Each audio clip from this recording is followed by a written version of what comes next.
North Korea is now one of the poorest countries on Earth. It is estimated that 60% of the total population of North Korea live below the poverty line in 2020. GDP per capita is estimated to be around $790, an income level that would be among the lowest in the world. But North Korea was once had a similar GDP per capita to its neighbor South Korea, from the aftermath of the Korean War until the mid-1970s. While, by some accounts, North Korea had a higher per capita income than South Korea in the 1970s. In the late 1960s, all the rural areas in North Korea were electrified. In the late 1970s, North Korea achieved self-sufficiency in food. In the early 1980s, 70% of the total cultivated land area was irrigated and 70% of the agricultural work was mechanized. In 1985, the total grain output of North Korea exceeded 10 million tons for the first time, realizing self-sufficiency and partial export. With the rapid development of the economy, North Korea's per capita GDP, lifespan and literacy rate have been greatly improved.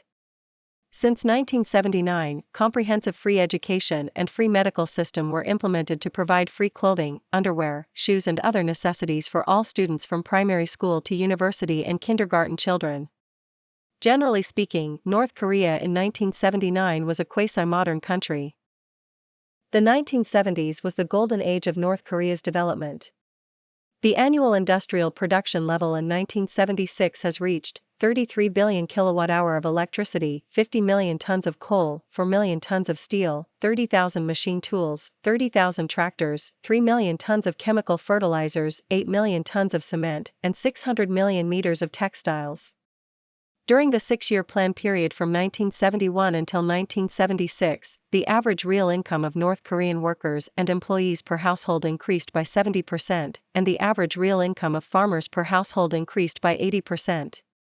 The state invested in the construction of 414,000 urban multi-story houses and 472,000 new rural houses.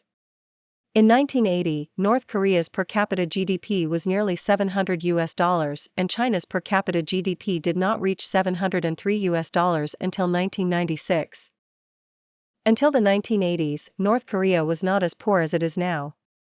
Statistics show that from the 1960s to the 1980s, North Korea's economy had been growing steadily.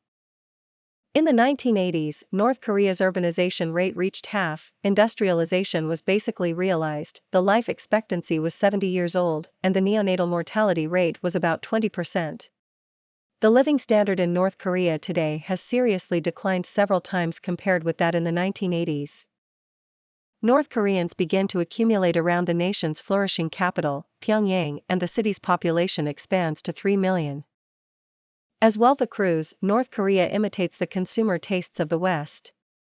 Magazines from North Korea between the late 1970s and 80s exhibit majestic double-page spreads featuring high-quality textiles and stylish fashion designs, mirroring Western fashion at the time. During the late 1980s, Pyongyang becomes Asia's fashion capital and, while South Korean textile designs generally imitate those of the West, the influence of Pyongyang on Chinese fashion at this time is unparalleled. In 1984, there was a flood in South Korea, which affected 200,000 people. North Korea donates 7,200 tons of rice, 550,000 yards of cloth and 759 cases of medicine to South Korea following a flood, coinciding with a peak in North Korean grain production at 10 million tons.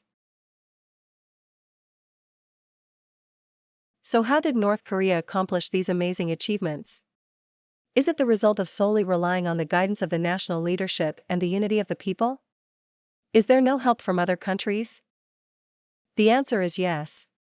North Korea's achievement during 1970s is absolutely inseparable from its two neighboring brothers, China and Soviet Union.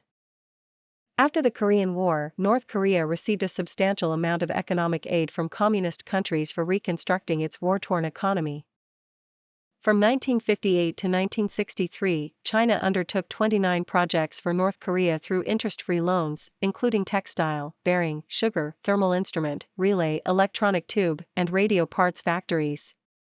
After that, China also helped North Korea build 200,000 kilowatts of thermal power plants and Pyongyang subway projects. By 1960, North Korea has received 5.5 billion rubles of free aid, including 1.3 billion from the Soviet Union and 900 million from China. In addition, the Soviet Union provided 3.6 billion rubles of low-interest loans and China provided 420 million rubles loan to North Korea. Soviet Union also signed a technical assistance agreement and long-term trade agreement with North Korea, dedicated to help North Korea build steel plants, thermal power plants, oil refineries, export equipment, technology, and provide trade support.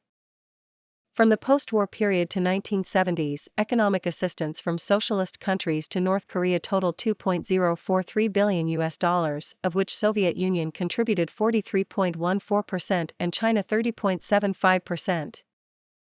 Without foreign aid, there would not have been such a rapid post-war reconstruction of North Korea.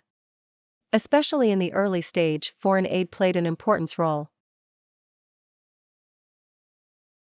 However, North Korea's dramatic growth was not to last. While South Korea experiences dramatic export-led growth, North Korea is reeling from the collapse of the Soviet Union.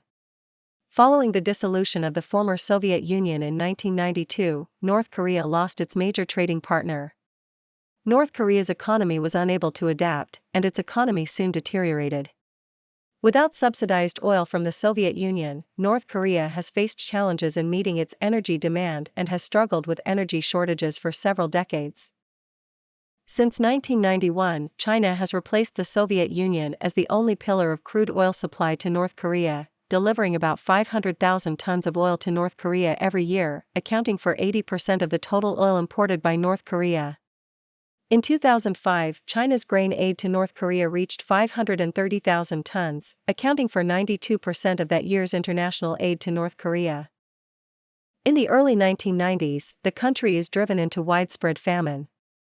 Over the course of several years, floods, a reduction in aid and poor planning triggers a 60% fall in food production.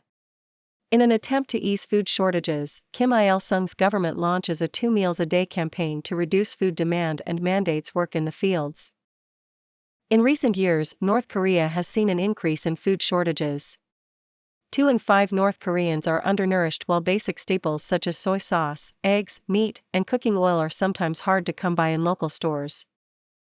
Childhood in North Korea can be difficult. Many children in rural areas have to work on farms, and forced labor drives much of the country's economic output. Malnutrition affects a shocking number of North Korean children. Roughly 28% of kids under 5 have stunted growth. Scores of people in rural villages begging for money. There are nearly no fat people in North Korea. Everyone looks very thin. But even North Koreans in cities face poor living conditions. Many live in densely packed high-rise apartments and often experience electricity shortages and elevator breakdowns. Much of North Korea's populace must rely on public transportation, as they are too poor to afford their own cars or even pay taxi fares. But even the new subways and trams look old-fashioned and worn down. From economic prosperity in the 1970s and 80s to sweeping malnourishment and poverty, North Korea demonstrates how poor planning, isolation, a misguided policy of self-sufficiency, and a reluctance to modernize can reverse decades of progress.